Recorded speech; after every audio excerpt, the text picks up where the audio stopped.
Picture this for a second. Let's say a company goes out and buys this massive piece of machinery, and it costs them a cool 10 crore rupees.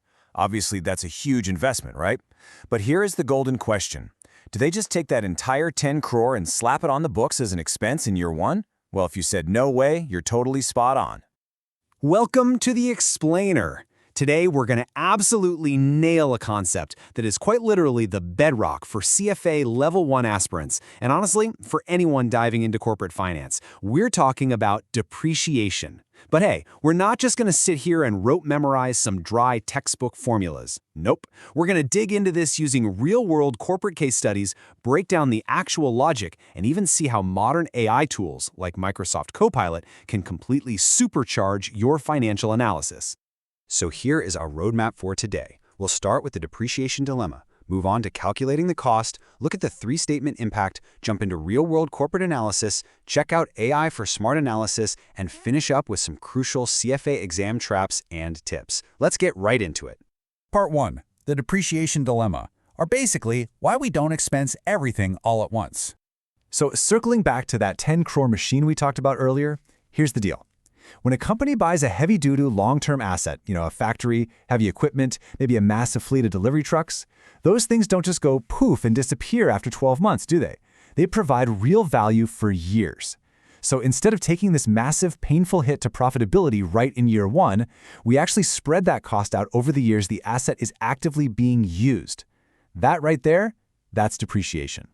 Officially, it's defined as the allocation of the cost of a tangible long-term asset over its useful life. Simple as that. Moving on to part 2, calculating the cost. Let's look at a case study with Tata Steel. All right, let's take this out of the classroom and apply it to a real-world giant. We're going to use the straight line method here, because if you're gearing up for CFA Level 1, trust me, this is your bread and butter. It's the most common method you're going to see. The math is pretty straightforward. You take the cost of the machine, subtract the salvage value, which is basically what you think you can pawn it off for at the very end of its life, and you divide that whole thing by its useful life. So let's plug in some actual numbers for Tata Steel. Let's say they buy a machine for 5 crore rupees, they estimate a salvage value of 50 lakhs, and it's got an expected useful life of exactly 10 years. Let's do the math. 5 crore minus 50 lakhs gives us a neat 4.5 crores. Divide that by 10 years, and boom, we get exactly 45 lakhs. Now, I want you to pause for a second and really lock on to that figure, because this specific number, that 45 lakhs, is the absolutely crucial annual expense it's going to hit Tata Steel's income statement every single year for the next decade. It's this nice, steady, predictable chunk of that initial massive cost. Part 3, three-statement impact. Time to follow the numbers. Okay, so let's see how that single 45 lakh calculation ripples across the entire financial ecosystem. What we're diving into now is basically the holy grail for your CFA exams. Watch how this one little entry impacts everything. On the income statement, depreciation is an expense, right? So net income drops. But, and this is a massive, massive but, it is a non-cash expense. Literally, zero cash actually leaves the company's bank account for this. Over on the balance sheet, the net book value of the asset takes a hit. We track all that cumulative wear and tear in an account called accumulated depreciation. And finally, on the cash flow statement, specifically in the operating cash flows using the indirect method, we actually add that depreciation right back. Why? Well, because we just subtracted it to get our net income, but since no actual cash moved, we got to add it back to figure out the true cash the business actually generated. Makes sense, right? Now, the straight line method is great. It gives us this nice, equal expense every single year. But it's totally not the only game in town. Let's contrast that with the accelerated method.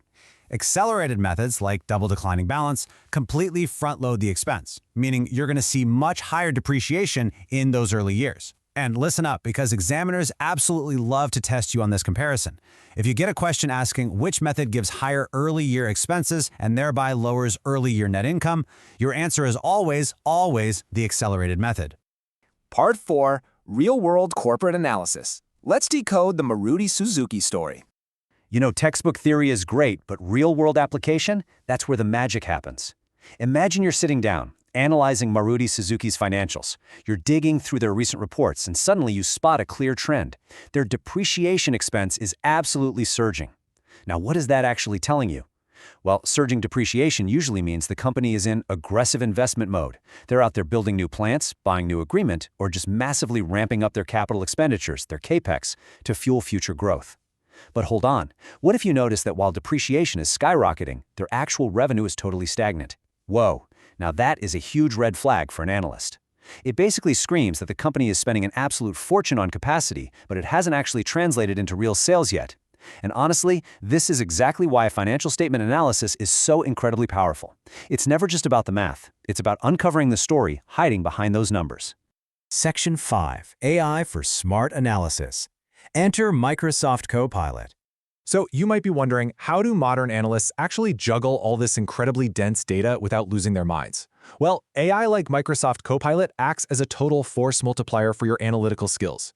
Instead of sitting there manually crunching rows of numbers for hours, you can just prompt Copilot to instantly run an annual report analysis. Boom, you've got a 5-year comparison of depreciation expenses.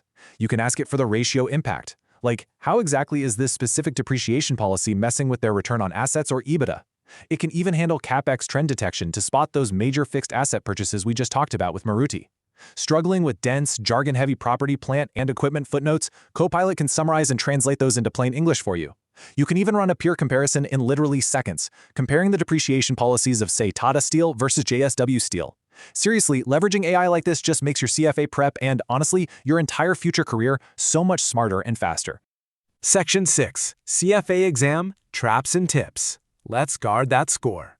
Now, as amazing as AI is, at the end of the day, you're the one sitting in that exam hall. So let's break down the classic traps these examiners are going to use to try and catch you off guard. Trap number 1, thinking depreciation is a cash outflow.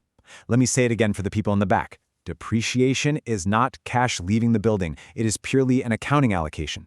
Trap 2, assuming higher depreciation is always a bad thing. As we just saw with the Maruti example, it might actually mean the company is heavily investing in its own future. Trap 3, believing this whole thing only affects the income statement. Remember our 3-statement web? It fundamentally impacts the balance sheet and the cash flow statement too. And finally, Trap 4, forgetting to subtract the salvage value when you're using the straight line method. I know it sounds like a simple math error, but trust me, it is a dangerous little mistake that examiners love to test you on constantly. All right, let's bring it home with some ultimate pro tips to really guarantee your success. First up, do not just rote memorize the formulas. Seriously, you have to understand the core logic behind them. Second, always connect the 3 financial statements in your head. Think of them as one big, interconnected living organism. Third, absolutely master that comparison between the accelerated and straight line methods. It will come up. Fourth, read actual real-world annual reports. Don't just bury your head in the curriculum textbook. Go look up Tata, Infosys, Maruti Suzuki. See how these concepts actually live and breathe in the wild. And lastly, leverage AI tools like Copilot to help you retain info and get insights faster. Because understanding the underlying story of the numbers, that's the real secret to passing this thing. To wrap up this explainer, I want you to remember our final big takeaway today. Depreciation is not just an accounting entry. It reveals investment decisions, profitability, asset efficiency, and future growth. Truly mastering these basics isn't just about clearing CFA Level 1, though that's great. It's about building an absolute rock-solid foundation for a resilient career in finance. So I'm going to leave you with this somewhat provocative thought. The next time you're looking at a company and you see their net income dropping, are you going to see a failing business, or are you going to see a company quietly building up the massive capacity it needs to totally dominate its industry tomorrow?